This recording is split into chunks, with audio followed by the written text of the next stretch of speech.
Bonjour à toutes, bonjour à tous, bienvenue à vous. Si nous voulons retrouver notre chemin de réalité en gagnant de plus en plus en authenticité, il nous faut inévitablement identifier les écueils qui jalonnent le processus d'évolution, pour pouvoir rendre ce chemin toujours plus fluide grâce au discernement ainsi qu'aux choix conscients et judicieux qui nous permettent de sortir des schémas tragiques de l'ancien monde. Les premiers écueils sont bien évidemment avant tout intérieurs, et ils se caractérisent par différentes stratégies de défense avec lesquelles nous composons au quotidien, de manière inconsciente la plupart du temps. Dit autrement, nous pouvons avoir tendance à nous raconter des histoires. Des histoires censées être rassurantes pour mieux faire passer la pilule des peurs et du non-sens que reflète la fausse réalité. Une fausse réalité que notre propre état déconnecté nous avait pourtant fait engendrer et dans laquelle nous avons fini par baigner, soit en y pataugeant, soit en nous y noyant, surtout lorsque cette fausse réalité est adoptée et renforcée par tout un collectif et qu'elle semble alors ne plus pouvoir nous laisser le choix de lui échapper, d'échapper à son délire suffocant. Et c'est ainsi qu'à force de nous raconter des histoires qui finissent par nous dépasser, tout comme le menteur se retrouve tôt ou tard piégé dans ses contradictions, nous pouvons constater à quel point elles peuvent finir par se transformer en cauchemar. Un cauchemar duquel nous tentons alors, bien légitimement, de nous sortir, mais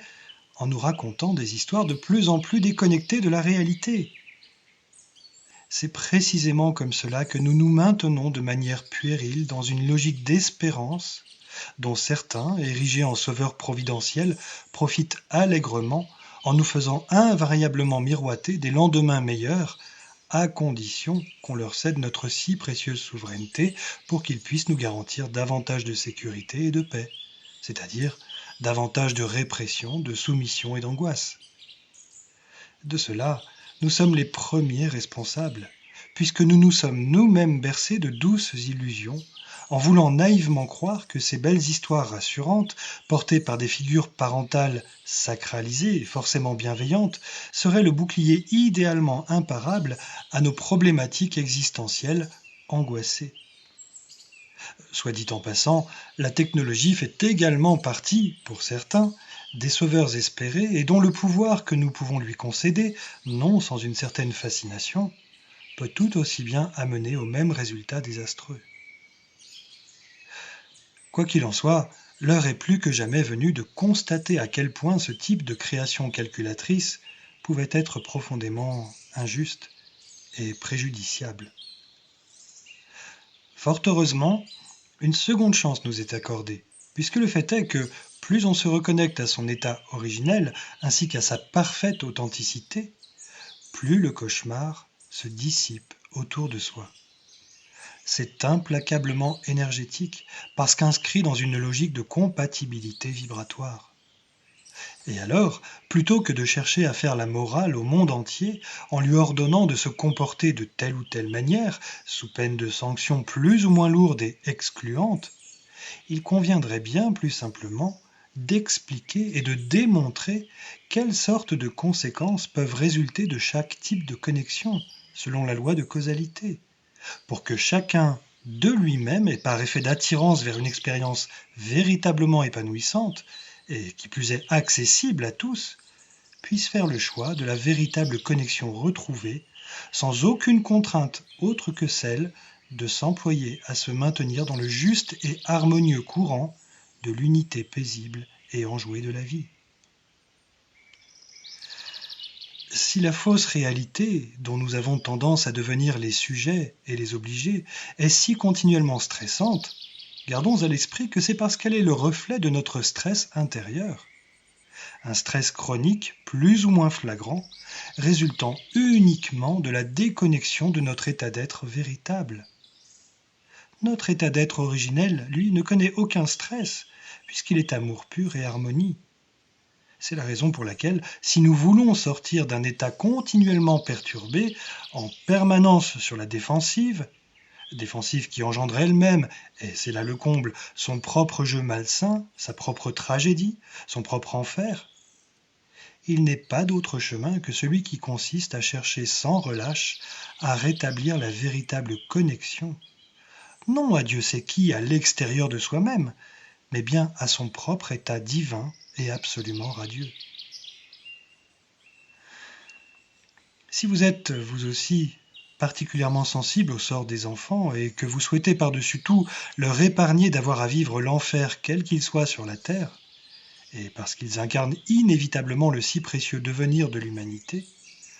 commencez par leur enseigner, de façon ludique de préférence, cette relation profonde au véritable soi, pour qu'ils puissent constater d'eux-mêmes la pertinence de cette mise en pratique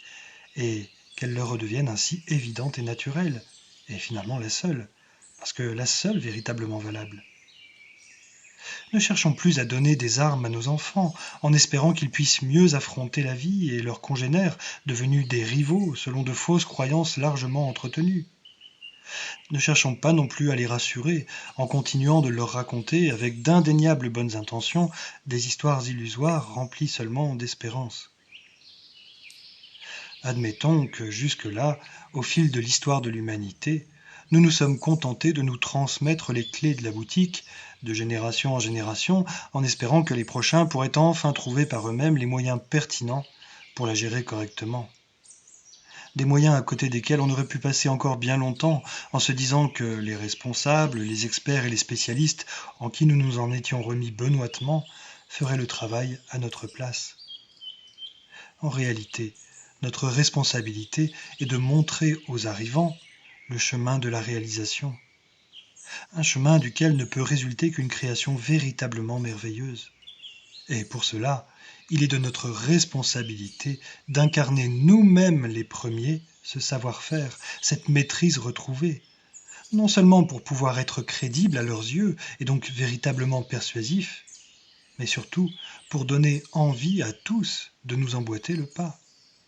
Et ce qui est d'autant plus excitant, c'est que le chemin que nous cherchons à ouvrir possède un caractère absolument inédit et unique, sur fond d'harmonie, d'unité et de paix enfin retrouvée.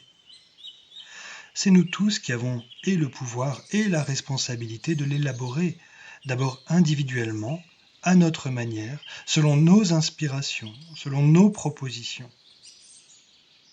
Mais avant cela, et pour que ces propositions créatives soient véritablement pertinentes et bienvenues, nous nous devons donc de réaliser un tant soit peu un constat sincère en nous penchant sur notre expérience humaine passée pour en relever les manquements dus à notre ancienne manière affreusement conditionnelle et conditionnée de fonctionner. Un constat sans colère, sans culpabilité, juste pour mettre en lumière toutes les émanations malsaines de nos relations conditionnelles aux autres, comme à la vie tout entière. Les mettre en lumière pour bien identifier ces anciennes tendances fâcheuses que nous pourrons alors choisir de quitter finalement, bien conscients du caractère absurde de cette forme de création et du malheur dans laquelle elle nous emprisonnait. Nous n'avons certainement pas à nous battre contre notre passé balbutiant. Le but de toute expérience n'est-il pas de permettre de faire des choix en connaissance de cause, à partir de tentatives plus ou moins fructueuses, avec alors toujours plus de maturité ? À moins que l'orgueil ne nous enferme dans un déni et dans un entêtement aux allures décidément grotesques, mais malheureusement bien mortelles. À bientôt, chers éclaireurs. Prenez soin avant tout de vous, car le monde a grand besoin de votre indéfectible fiabilité.